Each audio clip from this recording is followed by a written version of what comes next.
Oh, welcome back, travelers. It is I, Wingover Gimble, famous gnome bard, and I'm here to tell you a little bit about Sanctuary, Sanctuary, hey, it's Sanctuary. You want to be here in the city where you can get stabbed, fed, maybe given a drink, all in the same 10 seconds. It's Sanctuary, yeah. It's a little ditty I did for Sanctuary back in my pro days.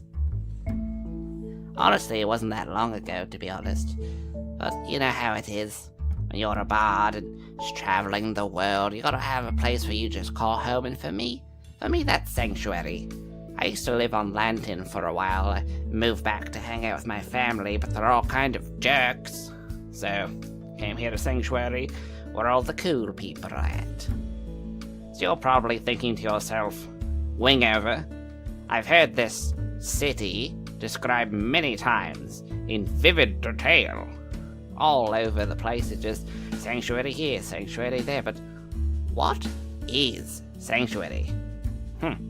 Glad you asked, because if I have to say Sanctuary any more times, my tongue's just gonna fall out of my mouth. Sanctuary is a free state. So think about it like this. Traveler, you have basically this place. It's enclosed by walls on 3 sides. You have these massive city walls, and then you have the ocean behind it. And there's kind of like a mouth, so it's like the land extends out, and there's this little bay. And Sanctuary is just right in there with their own naval base and all that, keeping them safe and sound. It's like 20 miles by 20 miles, think of that, like that's how big Sanctuary is. And all inside these walls, on the left-hand side of this grand state, you have farmlands. There's even a racetrack sometimes where they bring dinosaurs and stuff like that. You're thinking, they freaking race dinosaurs? And the answer is yes. Yes, they do. Over there, they also have a necropolis. Think of it more like an Egyptian style, so they have a lot of these pyramids and stuff, because the city of Sanctuary was actually founded by the Mulhorandi. They were refugees after the Great War, and they came south because they're like, oh, fuck this noise, let's find somewhere cool. And so they came on down here, and that's why you have things like these large houses with the flat roofs, because they don't have to worry about too much like snow and such. And they also have things like the princes named Kitakathis and Ptolemy. It's just a little bit of heritage there for you, a little bit of culture they brought on down from up north. And so it was Mulhoran that helped shape this city, these refugees, after a lot of their gods were slain. And they decided, you know what, we're going to make a place, it is a free state, so they can worship what they want as long as there's no human sacrifices or things like that, because that's a big no-no. Ahem, cult of the shining god. You're no church, you're illegal. And they have a lot of cool things, like there's so many guilds in this city. This city, hell, most of it is run by guilds. You have like lamplighters guilds, thieves guilds, assassins guilds. You have like fighter guilds that are mercenary groups. You have guilds that are tied into churches, like merchants, accountants. You have even the people who go around, they pick up the dead bodies, like, bring out your dead. They have their own freaking guild. You have the people who take care of the sewers. Oh my goodness, there are a lot of different people out here working. And don't you try to take any guild work, because they will stab you. Oh my. The Bardic College here, I tried to go there, I was like, hey, I'm gonna open up my own Bardic College. They burnt it to the ground. You believe that? Sure. I didn't fill out any of the paperwork, and sure, I tried to burn down their college first, but still, the gall. So remember how I was talking about how there was a necropolis on the left-hand side of the city? Well, there's also a lot of farmland. A lot of people who come here just from different places, from bad situations, are like, hey, I'll work the fields, man, I just want to live inside these walls. And that happens. Yeah, they have a lot of farmers who came in from different areas. Maybe the towns were raided by orcs, or maybe like Geldspar was destroyed by Dorm and her horrible creatures. And people come here, and there's a lot of refugee programs to help people out. It's quite nice. Sanctuary is quite accepting in that front. And over in that necropolis, they don't just bury their royalty there, these crazy tombs. They also bury a lot of the different nobility. It's even said that each of the noble houses have their own weird pyramid with all the crazy nifty traps and such. So don't go thinking there, Mr. Lich. On the right hand of the city, you also have the more populated areas. So right through the middle, there's a river, and it comes down from a waterfall from this cliff that the walls are kind of surrounding. So this river comes in, comes on down, splits down the city, and there's a lot of different, not so great houses that live near there, and the people are a little more poor. But hey, you got to do what you got to do to get by. That's what I always say. That's what most people actually say. I didn't come up with that phrase. Can't take that one for old Wingover. But on the right hand of the city, there are a lot of more condensed areas. So you have, like, the bazaar, where you could go and buy back anything you had stolen from you, usually that same day. Very fast turnaround, great churn, always new items, so go down to the bazaar, have a little look-see. Maybe you want to pick yourself up a potion, maybe you want to buy back your sword that you know that urchin stole, but can't blame him. They also have the Temple District. That's where the Chosen have their headquarters. There's a lot of different temples there. For instance, there is a very large dwarven temple that houses many different dwarven gods, and it's very beautifully made, very sharp angles, like damn near a big box. But when you go in there, oh my goodness, the dwarven architecture, the rune work, just the beautiful felts they use, the smithing for the chandeliers hanging down. Oh my god, you're missing out, travelers. Go check that out next time. Don't just keep coming to this Inn of the Seven Dice. I know I am great, but, try to check some things out, become a little more cultured, traveler. Jeez. You also have the Church of Lathander, and what they did was quite remarkable.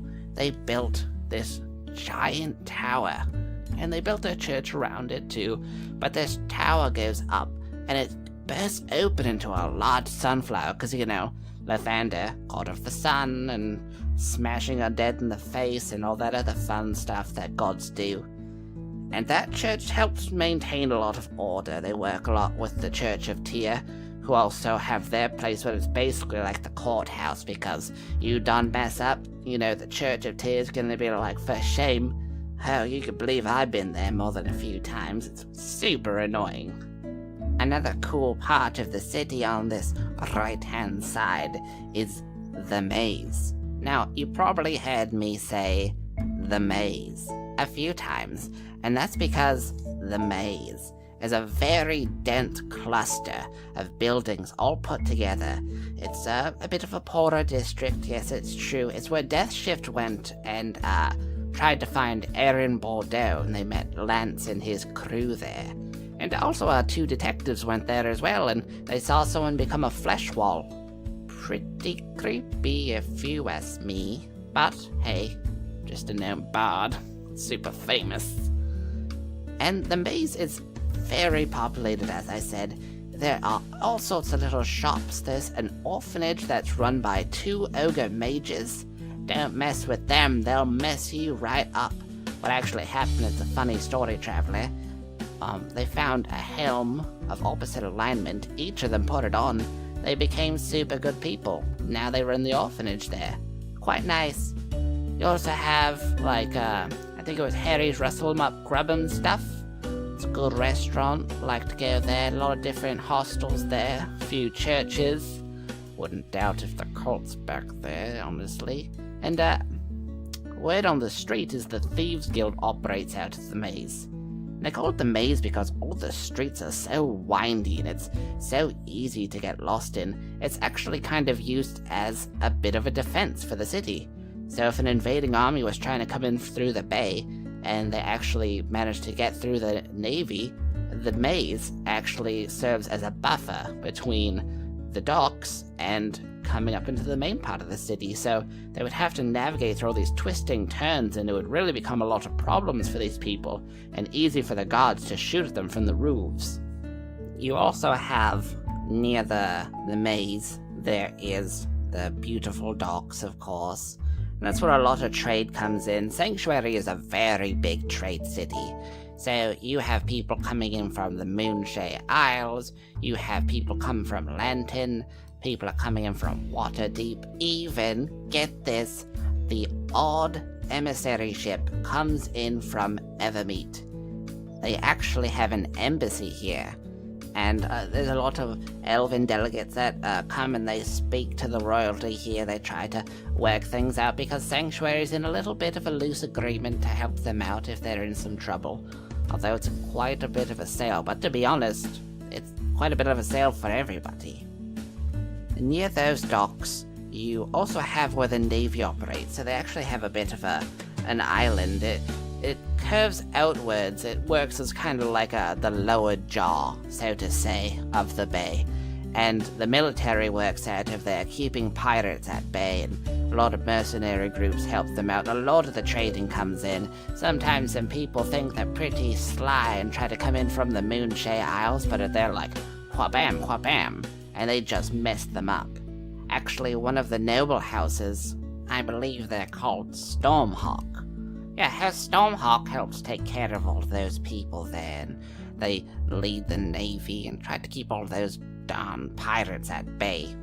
So, travelers, there's a few other things about Sanctuary you're probably like, wing over. I've heard so many Sanctuary facts. But what's some other cool stuff you could tell me? Well, let me say this. Life is never boring in Sanctuary. For instance, did you know, here's a little fun little factoid. Actually, that's the wrong use of the word. Here's a fun little fact. Sanctuary is built on top of a sunken city. You see, they originally had a city here before, but it was like wetland, so you know what happens. Glub, glub, glub.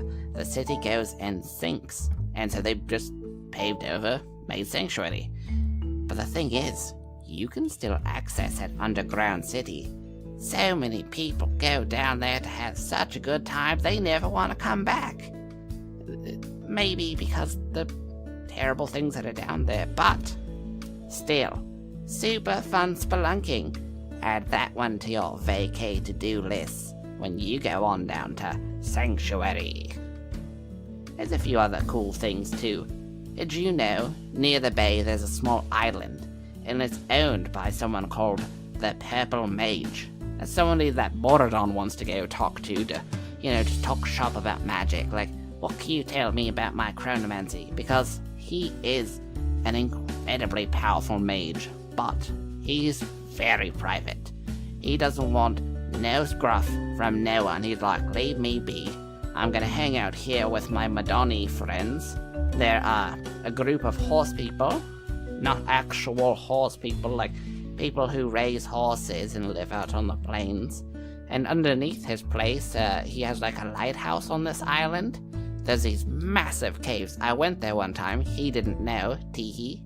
And they have these horses down there, these beautiful fields. It's all magic, it's crazy stuff. They have crops and everything. Like, they could survive on that island no problem. And anytime he wants to actually come in, he sends his Badani friends over and they go purchase some goods. Sometimes he'll come into town, but he really doesn't like to deal with people. And the city's all like, hey, you have to come to our court. You have to talk to us about cool, fun city things. And he's like, I pay my taxes. Leave me alone. And they have not been able to get him to attend anything. So a little bit of a grumpster, but very, very powerful. Very private. Now, we talked a few times about how there's royalty in Sanctuary. And it's like, oh, do the royalty just say this is what's happening, that's what goes? Well, they kind of have a senate thing with all the noble houses. They all get a little bit of a say, but in the end, the royalty does hold the real power. And this is that classic, my kid's gonna rule and then his kid's gonna rule kind of thing. It's not like they voted in, it's not a democracy. They're not that evolved yet, so their society is a little bit lacking, but in that sense, they have some pretty cool things going on. They had a lot of rulers that have been both good and bad. They've had some that have led them to greatness and opened up such wondrous trading channels with places like Waterdeep and Evermeet, and they've had others that have declared war and tried to fight the scourges around them, things like that, and it's just caused nothing but headaches. There's even some that brought in these cool hippogriff riders or griffin riders, I can't remember, one of the two, but these giant flying bird things are riding around, people on their back, throwing spells and throwing arrows. That's pretty neat, don't you think?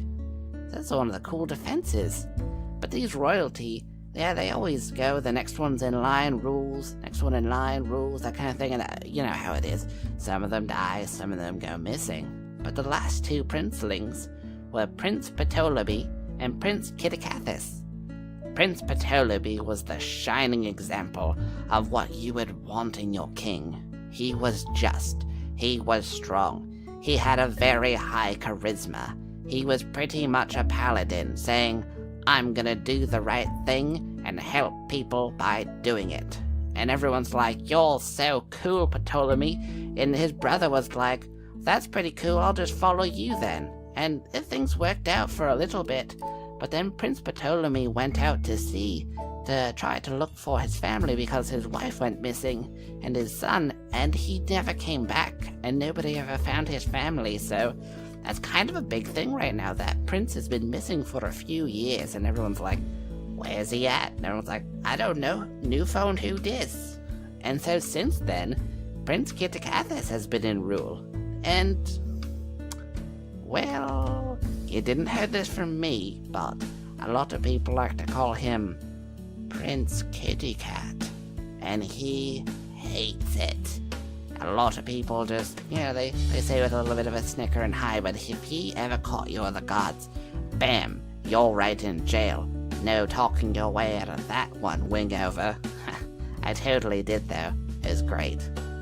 But Prince Kitticathus, the best way to explain him is he's very studious, but he's also very materialistic, easily swayed and led by others. He always followed his brother's shining example, his brother's determinism, the way that he could just lead the people, standing strong. He never really needed to do that because his brother always did it, so he was always just a bit of a follower.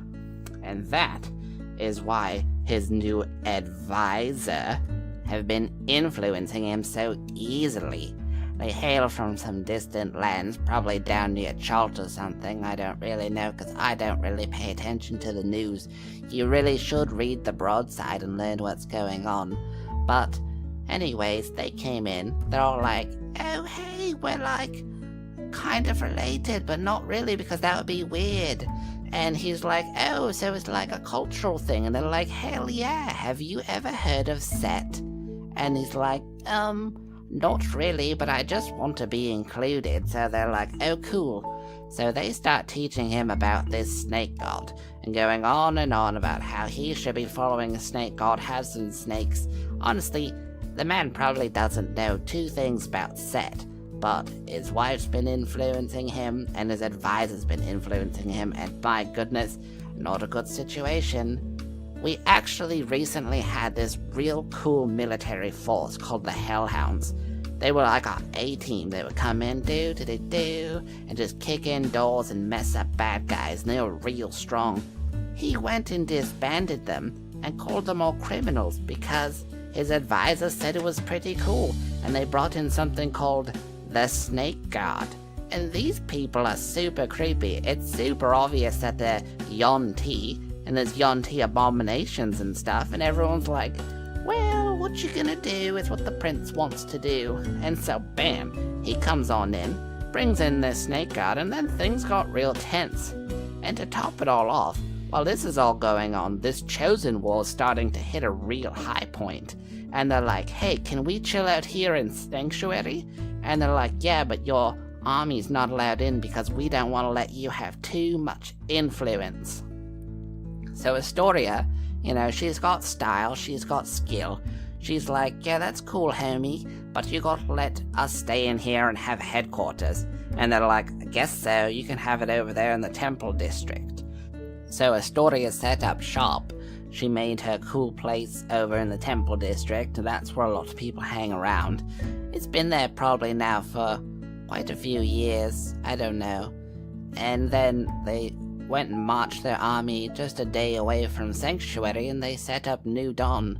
New Dawn actually used to be a small little village that a lot of caravans and stuff would stop in before they go to Sanctuary, but due to an unfortunate incident with a werewolf, some crazy demon blood, and a real dumb group of adventurers, it ended up going to hell. Well, they weren't a dumb group of adventurers, they were just adventurers who made a few bad decisions, but I'm a bard and I gotta spice up a story. So, these adventurers went, caused problems, place got burned down, a lot of them lost their family, turned into a whole other story. I'll tell you about it sometime, just be like, hey Wingo, what was that story? So they set up shop there, build up their military town, super cool, and then they start housing their army there. And that's how the Chosen have been involved. They're kind of like on this tense thing with Sanctuary. Sanctuary's like, hey, you're on our political game now, and you have to pay taxes to be on our area. But other than that, it's cool, homie, you could be here.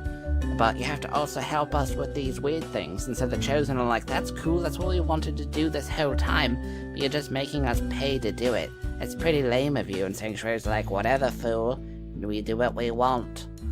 And so yeah, the Chosen have been helping them out, especially the people along the walls, because, you know, they have to deal with the most crazy things. Night Gaunt's trying to fly on through, maybe a Shoggoth trying to crawl up the wall. Drives a lot of the guards mad, but hey, you know, some of the Chosen are always there on the wall helping out. Like, Noir used to be. Oh, that's sad. She used to be real big on helping out at the wall, always hanging out with the troops there. I miss her. We used to hang out all the time. Me and Noir would always go out and get drinks and joke around and play pranks on people. It was a lot of fun. She had such a good soul, you know? She always knew how to brighten a room. She could make everyone laugh and joke around, even though she was enveloped in shadow. She even was the only person to actually get Gaia to talk and smile. Gaia was always very closed off. She came from a different place. She was a queen there. She misses her family a lot. And Noir was kind of like her second family, you know, like one she could spend time with. It's really gonna hurt her. I hope they can give her the rest she needs. Noir needs to. I don't know what's awaiting us after this, honestly, travelers. Her soul has been consumed by the symbol. But at least for her memory's sake, we need to destroy Oblivion. And I hope that could be done soon. Well, travelers, this has been ending on a bit of a down note, but hey, you know what, Sanctuary is a pretty cool place. I really want you to come check it out. It's a lot of fun, actually. If you come over here to the Inn of the Seven Dies, me and Michael will treat you to a drink, and you could hang out with us, we could chat, we could laugh, we could go to the bazaar, get some cool items, you could eat squid on a stick. Actually, you can't. What? Oh no, you can, they just opened up the shop just last Tuesday. Oh, that's super cool. Oh, there's all sorts of fun food here, there's fun people, races of all different types, and there's a military to help keep you safe. So, come on down to Sanctuary, where the fun things happen, the crazy people stay, and the Chosen are here to protect you. Anyways, travelers, I must be off. I'm off to go get squid on a stick. I bid you adieu.